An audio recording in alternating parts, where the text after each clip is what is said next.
فرمایا اتخذوا احبارهم ورهبانهم اربابا من دون الله والمسيح ابن مريم وما امروا الا ليعبدوا الها واحدا لا الہ الا هو سبحانہ عما یشرکون. تو انہوں نے اللہ کو چھوڑ کر اپنے علماء، ابھی تو یہ تھا نا کہ وہ نبیوں کو اللہ کا بیٹا کہہ دیتے تھے، تو انہوں نے اللہ کو چھوڑ کر اپنے علماء اور اپنے جو بزرگ تھے، بزرگوں کو کہہ لیں کہ پیروں کو، اپنے بزرگوں کو خدا بنا لیا ہے. اور مسیح ابن مریم کو بھی، یعنی حضرت عیسیٰ علیہ السلام کو بھی کہتے ہیں کہ، اور ان میں ایک عقیدہ یہ بھی ہے کہ یا تو وہ اللہ کے بیٹے ہیں یا خود خدا ہیں. تو ان کو بھی انہوں نے، حالانکہ ان کو یہ حکم دیا گیا تھا کہ یہ صرف ایک خدا کی عبادت کریں، اس کے سوا کوئی عبادت کا مستحق نہیں ہے.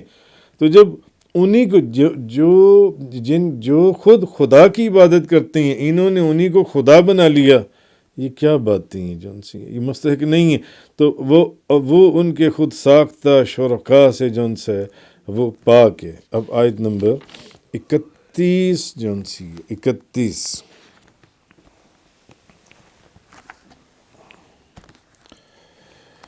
حضرت عدی بن حاتم، آپ پہلے عیسائی تھے، انہوں نے اسلام قبول کیا. تو نبی پاک صلی اللہ علیہ وسلم کی بارگاہ، یا رسول اللہ ہم انہیں رب نہیں مانتے. یعنی جب یہ آیہ کریمہ یہ نازل ہوئی کہ انہوں نے اپنے علماء کو اور اپنے بزرگوں کو جون سا ہے انہوں نے خدا بنا لیا ہے. انہوں نے کہا کہ یا رسول اللہ ہم تو انہیں خدا نہیں مانتے، ہم تو انہیں رب نہیں مانتے. تو قرآن کی اس آیت کا مطلب کیا ہے؟ تو حضور نبی کریم صلی اللہ علیہ وسلم نے فرمایا کہ یہ بتاؤ کہ اگر وہ حلال چیزوں کو حرام اور حرام چیزوں کو حلال قرار دیتے تو کیا تم ان کی باتوں کو مانا کرتے تھے یا نہیں مانتے تھے؟ جب انہوں نے کہا نا کہ ہم تو اپنے علماء اور بزرگوں کو خدا نہیں مانتے، اور قرآن کہہ رہا ہے کہ انہوں نے خدا مانتے ہیں، یہ لوگ انہوں نے ان بزرگوں اور علماء کو خدا بنا لیا، تو حضور نے تو ہم تو نہیں مانتے. تو حضور نے فرمایا بتاؤ، مجھے ایک چیز بتاؤ کہ اگر وہ حلال چیزوں کو حرام اور حرام چیزوں کو حلال قرار دیتے تمہارے علماء اور بزرگ جن سے، تو کیا تم ان کی ان باتوں کو مانتے نہیں تھے؟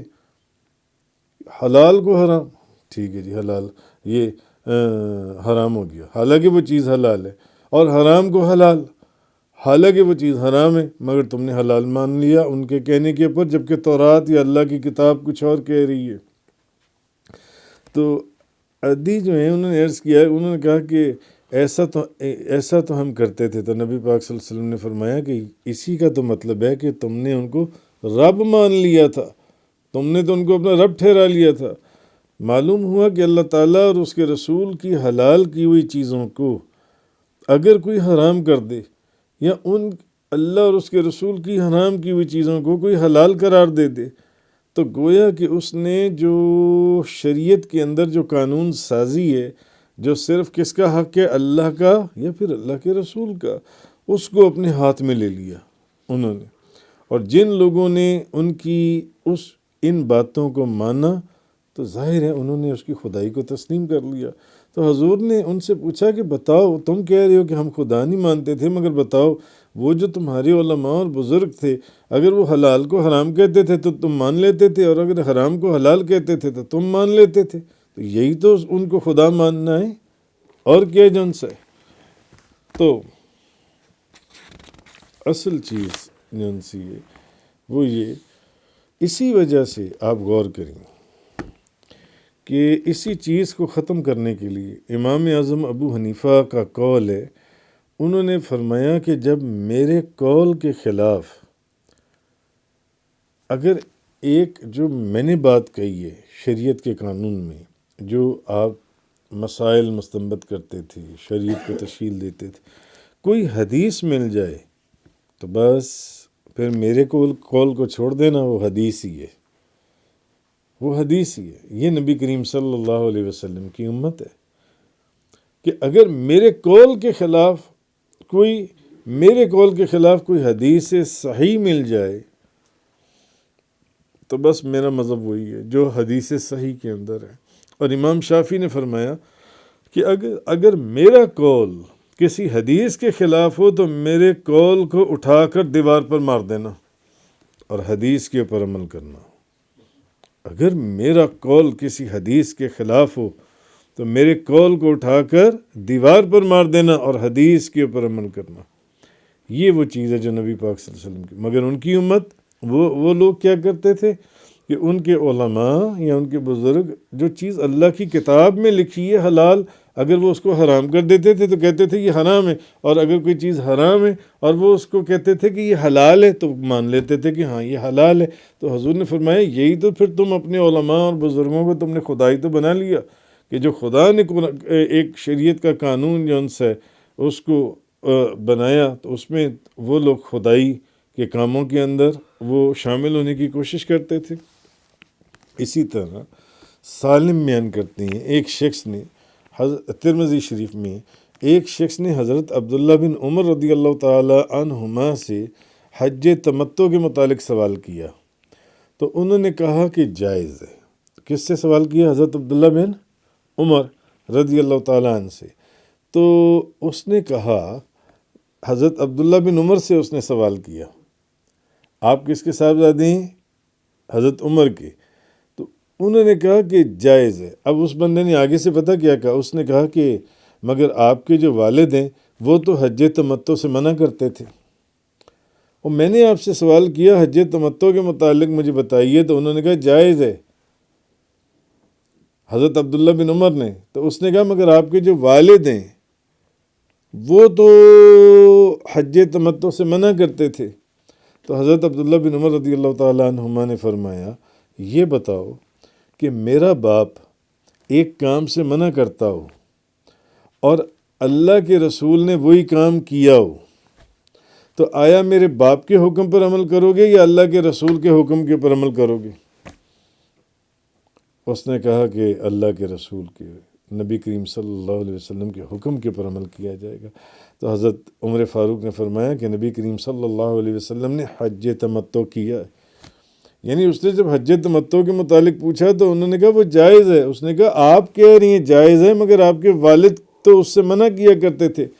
تو انہوں نے کہا مجھے ایک بات بتاؤ کہ میرا والد جس کام سے منع کرتا تھا، میرے والد، تم اس کے اوپر عمل کرو گے، اس کے حکم پر عمل کرو گے، یا جو نبی کریم صلی اللہ علیہ وسلم کا حکم ہے اس کے اوپر عمل؟ اس نے کہا حضور نبی۔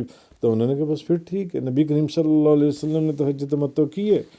اسی طرح حضرت ابن عباس رضی اللہ تعالیٰ عنہما بیان کرتے ہیں کہ جب حضرت عمر رضی اللہ تعالیٰ عنہ فوت ہو گئے، کون فوت ہو گئے؟ حضرت عمر فاروق رضی اللہ تعالیٰ عنہ۔